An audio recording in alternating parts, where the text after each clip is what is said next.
It is a common sight for pet lovers to gaze at a beautifully decorated enclosure, imagining a harmonious miniature world where tiny creatures share their lives in peaceful companionship.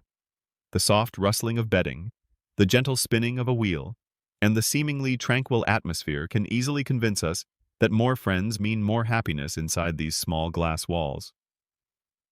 But beneath this quiet, picturesque surface lies an invisible boundary drawn by nature itself, a silent tension that most owners completely miss until it is far too late. The tiny inhabitants go about their day, but every shared corner, every collective space, becomes a potential flashpoint for an ancient, deep-rooted survival instinct. Welcome back to Backyard Birdmind, where we uncover the fascinating, often hidden realities of the natural world that unfolds right inside our homes. Before we dive into the intricate dynamics of these small social structures, make sure to hit subscribe so you never miss our deep dives into animal behavior. Today, we are opening a vital chapter on territorial survival, exploring why a peaceful shared home can instantly turn into a zone of absolute danger. So ensure you stay with us until the very end, because the final survival rule we discuss is the most critical one of all. When we look closely at the tiny world of dwarf hamsters, it is easy to fall into the trap of assuming that biological relatives belong together in the exact same space. After all, both the Winter White and the Roborovski hamster belong to the same genus, Photopus, a classification that naturally grants them a much higher social inclination compared to their larger, fiercely solitary cousins like the Syrian bear hamster. Because these dwarf varieties are known to exhibit social structures in the wild, many well-meaning keepers assume they can simply mix and match them within a single enclosure, creating a diverse little community. However, this is where a beautiful evolutionary illusion shatters against the harsh reality of animal behavior, because a shared genus does not mean a shared language or a shared tolerance. Forcing a Winter White and a Roborovski to live together ignores the profound differences in their evolutionary adaptations, communication styles, and daily rhythms. The experts who study these delicate creatures emphasize a strict, non-negotiable rule of captivity. Hamsters must only ever be paired with members of their exact same species. Mixing two completely different species introduces an unnatural level of stress, as neither animal can accurately read the social cues, scent markings, or subtle warning signs of the other. What looks to our human eyes like a peaceful cohabitation is actually a state of constant, exhausting vigilance for both individuals, as they are trapped with a foreign presence they can neither understand nor escape. This brings us directly to the first major catalyst for tragedy inside a mixed enclosure, which is the sheer, undeniable Shenleshvekikthuk, the physical disparity between these two species. In the delicate world of small rodents, size is not just a physical trait. It is an absolute metric of power, dominance, and survival. The Roborovski hamster holds the title of the absolute smallest of all dwarf hamster species. A tiny, lightning-fast creature engineered by nature to flee from danger rather than fight. On the other hand, the Winter White dwarf hamster is noticeably larger, sturdier, and heavier. When you place these two different body types into a confined environment, you are instantly violating the most fundamental rule of hamster pairing, which dictates that any cohabiting individuals must be of completely equal size to prevent bullying. In a natural setting, a Roborovski would use its incredible speed to vanish into the landscape the moment a larger rodent asserted dominance. But inside the hard boundaries of a cage, that escape route is completely cut off, leaving the tiny Roborovski perpetually exposed to the physical whims of its larger companion.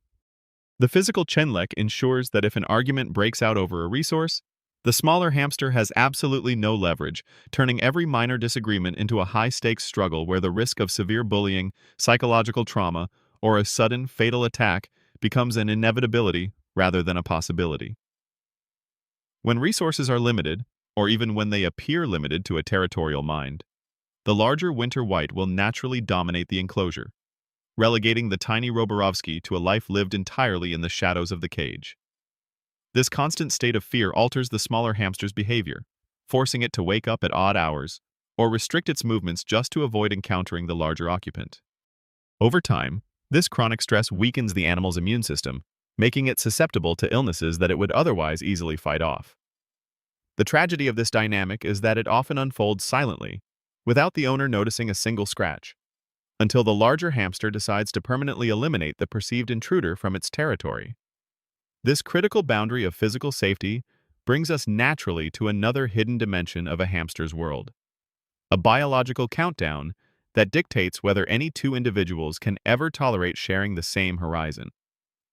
This is the incredibly narrow and unforgiving window of time, known as the golden age of pairing, a period deeply rooted in the early developmental stages of these tiny creatures.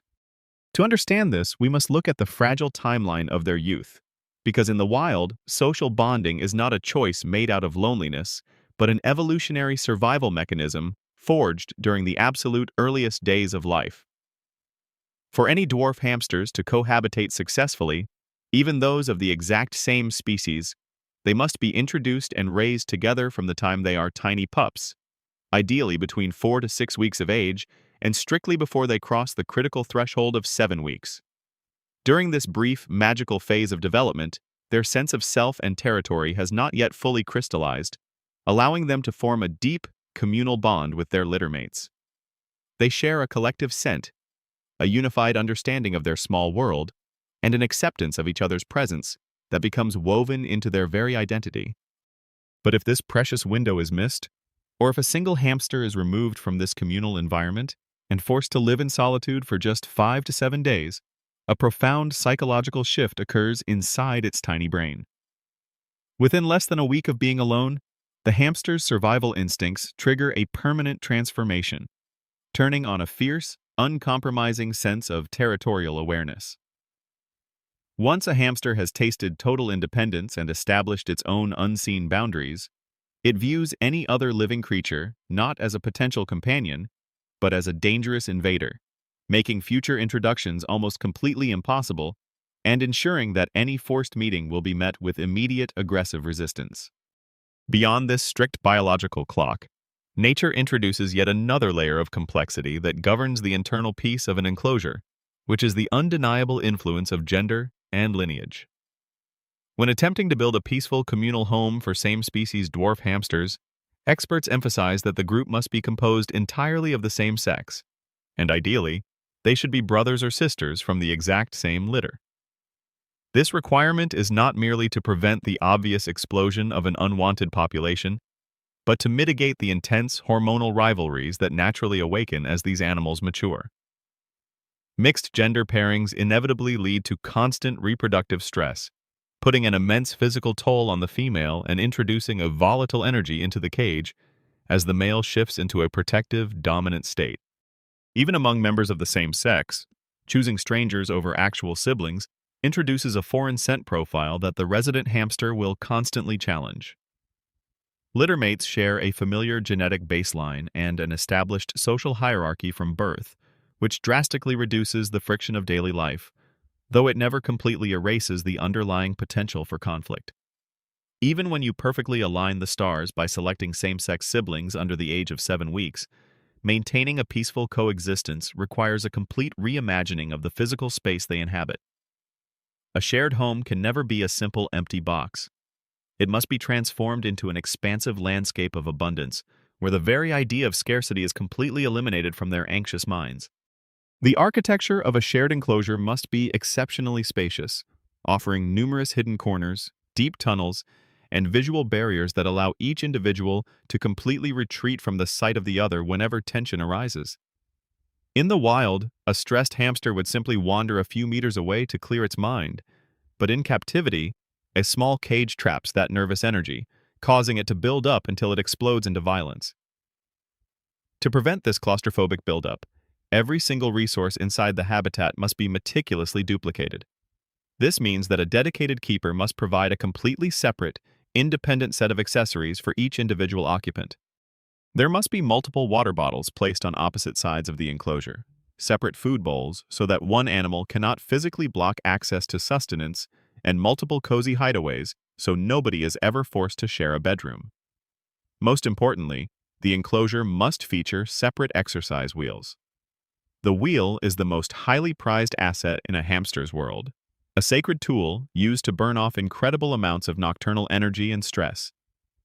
If two hamsters are forced to compete for a single wheel, that beautiful spinning object quickly transforms into a primary battleground, a localized point of intense friction where dominance is brutally contested, proving that true harmony can only exist when every inhabitant has its own independent path to survival. This constant accumulation of subtle friction leads us to the final, most deceptive layer of managing a shared habitat, the absolute necessity of continuous, unyielding monitoring. Many well-meaning owners fall into a dangerous sense of security after witnessing their pets sleep in a furry pile or run side by side during the first few weeks, believing the hard work of socialization is permanently behind them. However, in the delicate and anxious world of small rodents, peace is never a permanent status. It is a fluid, daily negotiation that can dissolve in a single heartbeat. True professionals know that subtle undercurrents of hostility often go completely unnoticed by human eyes during waking hours, masking a dangerous reality that unfolds while the rest of the house is fast asleep. A sudden shift in body language, a sharp, brief squeak near the food dish, or one animal actively blocking the other from accessing an exercise wheel are not harmless interactions, but the silent, early warning signs of an impending storm. If these microscopic red flags are ignored, the underlying tension will inevitably escalate into open warfare. The moment a conflict crosses the line into physical aggression, especially when it reaches the devastating point of bloodshed, the illusion of cohabitation is shattered forever, and a keeper must accept that the biological clock cannot be turned back. Once teeth are drawn, and real damage is inflicted, the territorial instinct becomes an absolute consuming drive, leaving the owner with no choice but to immediately and permanently separate the animals into completely independent enclosures to save their lives. There is no trial period or second chance after a violent outbreak. Some individual hamsters simply possess a fiercely independent spirit that rejects companionship entirely, and forcing them back together is a direct path to tragedy. Reflecting on these intricate, fragile dynamics reveals a profound truth about the spaces we construct for the creatures under our care, forcing us to redefine what a peaceful home truly looks like. It reminds us that a quiet, motionless cage at dusk is not always a reflection of genuine harmony, but can often be a silent sanctuary of survival, where a smaller, terrified soul is simply hiding from a dominant force. We tend to project our own human desires for companionship onto these tiny animals, forgetting that nature has spent millions of years shaping their instincts for self-reliance and territorial defense. True stewardship does not mean forcing different worlds to collide for our own visual entertainment, but rather understanding and honoring the distinct boundaries that keep each species safe, healthy, and thriving in their own right.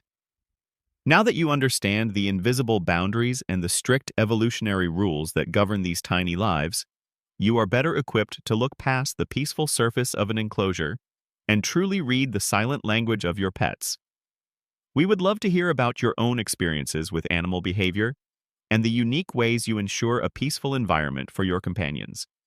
So please share your thoughts and stories with us in the comments below.